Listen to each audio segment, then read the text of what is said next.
पाणी आणून थेंबा थेंबानं ती आग विझवायचा प्रयत्न करत असते. खरं तर तिचा हा केविलवाना प्रयत्न. आणि शेजारी बसलेली माकडं, अशी माकडं असतात समाजात. कुणीतरी काहीतरी चांगलं करत असताना त्या माकडांना बघवत नाही, निंदा नालस्ती टीका टिप्पणी अपमान करायची संधी सोडत नाही. त्या बसलेल्या माकडाने त्या चिवताईला सुद्धा हिनवलं.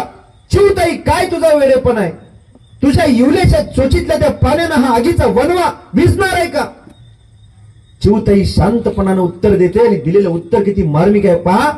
चिवताई म्हणते, माकड दादा तुझं बरोबर आहे. त्या आगीच्या वणव्यात माझ्या इवल्याच्या चोचीच्या पाण्यानं ही आग विझणार नाही, मला माहिती आहे. पण माकड दादा, एक गोष्ट लक्षात ठेव, ही आग जंगलाबरोबर एका राजवाड्याला लागली आहे. या राजवाड्याचा उद्या इतिहास लिहिला जाईल, राजाचा इतिहास लिहिला जाईल. त्यात आगीचा उल्लेख असेल, आग लावणाऱ्यांची यादी प्रसिद्ध होईल, आग विझवणाऱ्यांची यादी सुद्धा प्रसिद्ध होईल.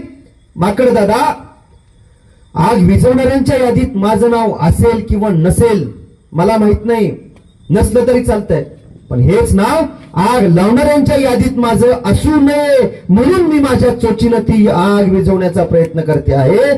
तसं आपलं आयुष्य, आपलं जीवन, आपलं व्यक्तिमत्व, आपलं चरित्र इतरांच्या जीवनात आग लावेल, इतरांच्या आयुष्यामध्ये काडी टाकेल असं असू नये. बस एवढी जरी खबरदारी आपण घेतली तर आपलं आयुष्य फार सुंदर होऊ शकेल. आणि